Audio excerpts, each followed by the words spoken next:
किसी का हक मारना या किसी को नुकसान पहुंचाना ठीक नहीं, फिर वह हिसाब लेता जरूर है। नीता गांव में अकेली ही रहती थी। उनका ना बेटी थी, ना बेटा, ना भाई, ना बहन, ना माँ बाप, कोई नहीं।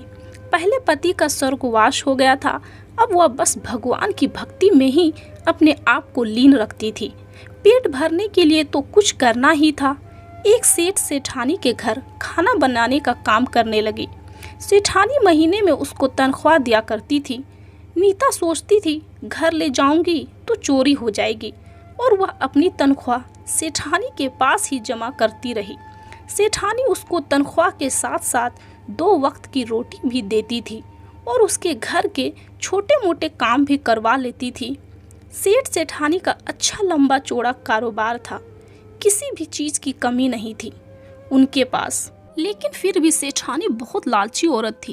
एक दिन सेठानी सो रही थी, उसको प्यास लगी। वह पानी पीने के लिए उठी।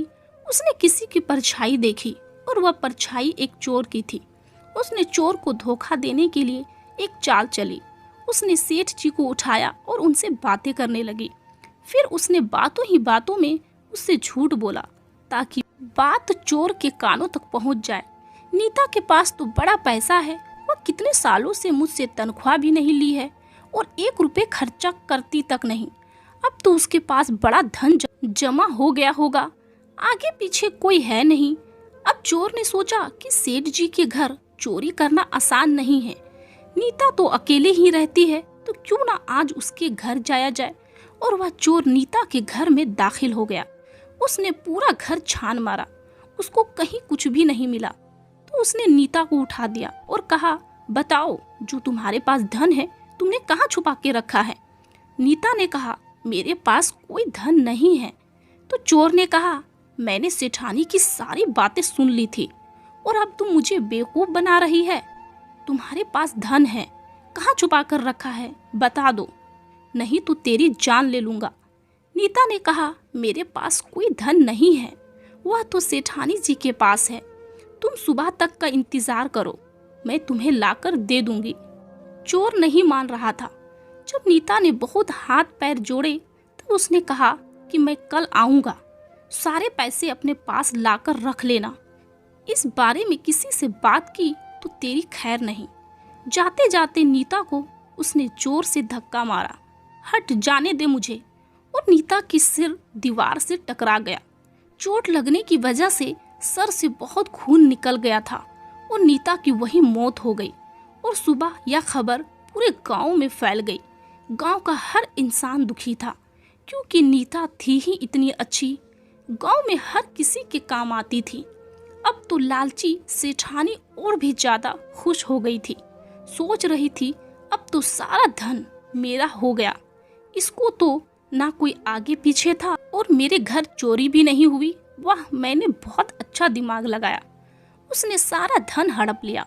गांव में अब धीरे धीरे लोग नीता को भूलने लगे थे। सेठानी भी भूल गई थी कि नीता नाम की कोई औरत थी। उस सेठ सेठानी की कोई औलाद थी नहीं। अब बरसों बाद जाकर उसे बेटा हुआ और सेठ सेठानी बहुत खुश थे। ईश्वर ने झोली में संतान जो डाला, बेटा बड़ा होने लगा और अब धीरे धीरे उसकी शादी का समय भी नजदीक आने लगा। उन्होंने अपने बेटे को बहुत ही अच्छे घर में और बड़ी धूमधाम से शादी की। लेकिन आई हुई बहू कुछ ज्यादा ही शातिर और सास से चिढ़ती थी।